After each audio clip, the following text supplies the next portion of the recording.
जय जिनेन्द्र। क्या राज सिंहासन जन्म से मिलता है या बुद्धि, धैर्य और विवेक से? जब राज्य की कसौटी पर उतरे दो राजकुमार, एक वचन का प्रतीक, दूसरा योग्यता का स्वरूप, तो इतिहास ने देखा एक ऐसा निर्णय जिसने एक योग्य को वनवास और अयोग्य को राज्य के समीप पहुंचा दिया। आज की यह कथा राज्य पर किसका अधिकार, सैनिक बनाम चिलात पुत्र, सुनते हैं। आदि सम्राट चक्रवर्ती भरत के भारत में एक मगध नाम का प्रांत था। इसमें स्वर्गों से भी सुंदर राजगृही नगरी थी। उसमें एक दयालु राजा राज्य करता था। उसके सैनिक आदि 500 योग्य व व्यवहार कुशल पुत्र थे, परंतु उसका पड़ोसी राजा सोम शर्मा अहंकारी, ईर्ष्यालु व निर्दयी था।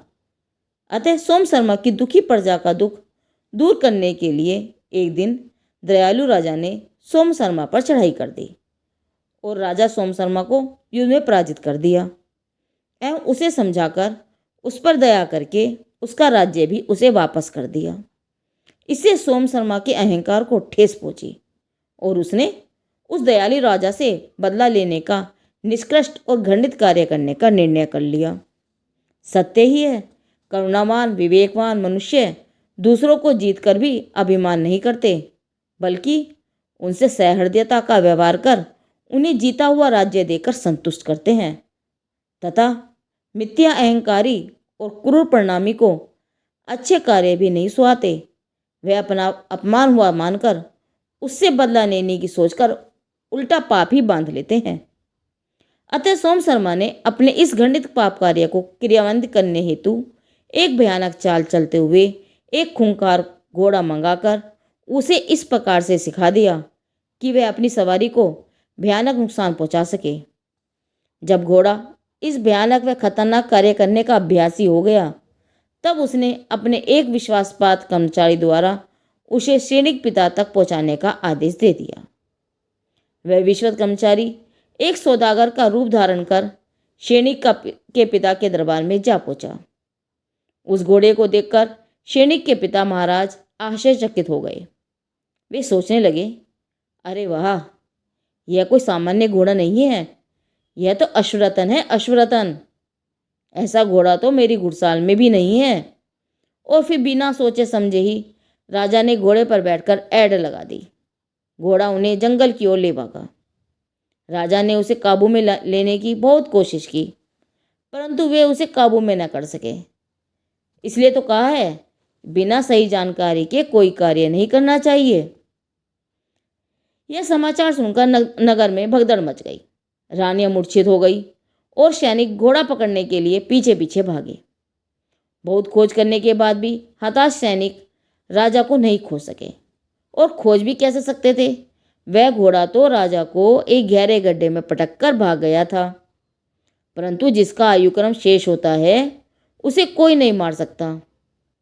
अतः राजा को जंगल के सरदार यमदंड ने उस गड्ढे से बाहर निकाल लिया और अपनी झोपड़ी में ले जाकर उसका योग्य उपचार किया।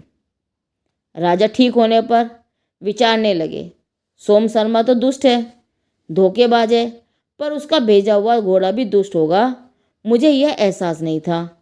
ठीक ही है, आखिर जानवर ही तो है, जिसकी खाता है उसकी निभाता है। सरदार यमदंड की बेटी ने राजा को जलपान कराया। तब राजा उसके रूप लावण्य को देखकर उस पर मोहित हो गया और रात भर उसके ही सपन देखता रहा और प्रातः उसके पिता के समक्ष उससे शादी का प्रस्ताव रख दिया। यमदंड ने कहा, महाराज, यदि आप तिलकवती से उत्पन्न संतान को युवराज बनाने का वचन दें तो मैं अपनी पुत्री का विवाह सहर्ष आपके साथ करने को तैयार हूँ। राजा ने यह शर्त मंजूर करके तिलकवती के साथ विवाह कर लिया और प्रसन्नतापूर्वक राजघरे आ गए। कुछ समय बाद तिलकवती ने एक पुत्र को जन्म दिया। उसका नाम चिलात पुत्र रखा गया। पूर्व की रानियों से भी राजा के अनेक पुत्र थे, तथापि राजा उपसैनिक चिलात पुत्र को युवराज बनाने के लिए वचनबद्ध थे। साथ ही उन्हें चिलात पुत्र के द्वारा राज्य के नष्ट होने का भी भय था, किंतु वचनबद्धता का प्रश्न उनके सामने आकर खड़ा हो जाता। इसलिए तो कहा है, भावुकता या अविवेक में कोई निर्णय नहीं करना चाहिए। एक दिन ज्योतिषियों से पूछने पर सभी ने एक स्वर से कहा, राजन, इसके लिए राजकुमारों की बुद्धि परीक्षा करनी चाहिए। दूसरे दिन राजा ने राजकुमारों से परीक्षा संबंधी सारी बात कही। तब शेरनिक ने कहा, पिताश्री, हम आपकी बात समझ गए हैं। हम अपनी योग्यता की परीक्षा देने के लिए तैयार हैं। प्रिय पुत्रों, कसौटी पर कसे बिना न सोना पहचाना जाता है और न ही उसका मूल्य ही मिलता है। ऐसा कहकर राजा ने घड़े में ओस लाने को कहा। राजा की बात से सभी राजकुमार असमंजस में पड़ गए, परंतु शेरनिक ने रुई से केले के पत्थर पर रखी ओस को बटोरकर घड़ा भर लिया और परीक्षा में सफलता प्राप्त की। तत्पश्चात राजा ने दूसरी परीक्षा ली। लड्डुओं से भरी टोकरी का मुंह कपड़े से बांध दिया और टोकरी का मुंह खोले बिना लड्डू खाने के लिए कहा। सभी ने तो टोकरी खोलकर लड्डू खा लिए, परंतु शेरनिक ने टोकरी को जोर जोर से हिलाकर लड्डू फोड़ डाले और उसमें से गिरे चूरे को खाकर यह परीक्षा भी जीत ली। जब 2 परीक्षाओं में शेरनिक जीत गया तो एक परीक्षा गुप्त रूप से ली गई। अब राजा ने महल में आग लग गई है ऐसी अफवाह फैला दी। यह सुनकर कोई अपने कपड़े लेकर भागा, तो कोई भोजन, तो कोई खिलौने, परंतु शेरनिक छत्र, चमर, सिंहासन, राजचिन्ह लेकर भागा। इस प्रकार तीसरी परीक्षा में जीते शेरनिक की बुद्धि से राजा प्रभावित भी हुआ और चिंतित भी। राजा बनने के लक्षण तो शेरनिक में हैं, परंतु अब चिलात पुत्र को राज्य देने के लिए मेरे वचन का क्या होगा? तब एक कूटनीतिज्ञ मंत्री ने कहा, चिंता क्यों करते हैं राजन, अब की बार वह नहीं जीत सकेगा। योजना अनुसार दूसरे दिन जब सभी को एक साथ भोजन परोसा गया, तभी अचानक उन सबके बीच कुत्तों को छोड़ दिया। सभी तो अपनी अपनी थाली छोड़कर भाग गए, परंतु शेरनिक एक हाथ से कुत्तों की तरफ भोजन फेंकता गया और दूसरे हाथ से स्वयं खाता गया। राज्य प्राप्ति के सभी लक्षण, धीरता, वीरता व सौभाग्य आदि शेरनिक में देखकर राजा घोर चिंता में ही पड़ गया। उसने अपने मंत्री सुमति व अतिसार से विचार किया। राजा के योग्य तो शेरनिक ही है, परंतु वचन तो। चिंता न करें राजन, हमने उपाय सोच लिया है, बस हमें तो आपकी आज्ञा चाहिए। राजा के पाकर वे मंत्री शेरनिक के पास गए और बोले, कुमार, महाराज आपसे सख्त नाराज हैं, अतः आपको यह देश छोड़कर जाना होगा। परंतु मेरा अपराध?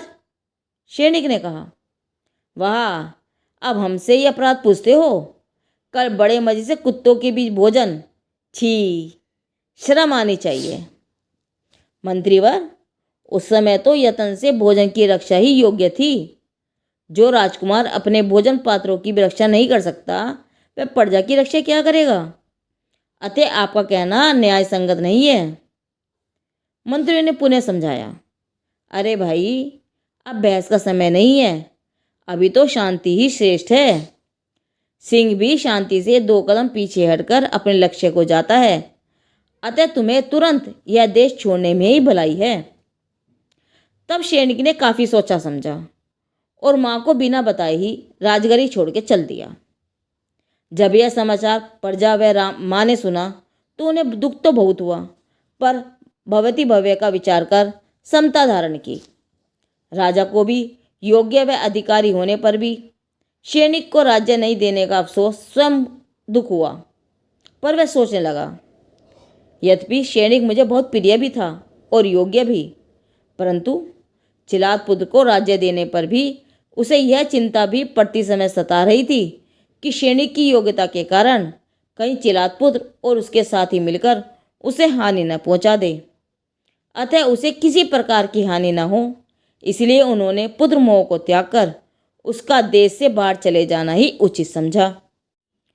जो अपने भोजन की रक्षा कर सके वह प्रजा की रक्षा भी कर सकता है, और जो अपमान सहकर भी संयम न छोड़े वही भविष्य में महान होता है। शेरनिक का वनवास हार नहीं था, वह तो एक महान अध्याय की भूमिका थी। शेरनिक देश छोड़कर कहाँ चले गए और उनके जीवन में क्या क्या घटनाएं घटी, उन्हें अपना छूटा हुआ राज्य वापस मिलता है या नहीं, यह जानने के लिए आगामी कथा सुनिए। यह वर्णन जैन धर्म की कहानियाँ भाग 24 से लिया गया है। जिनदेव की वाणी आगम वाणी।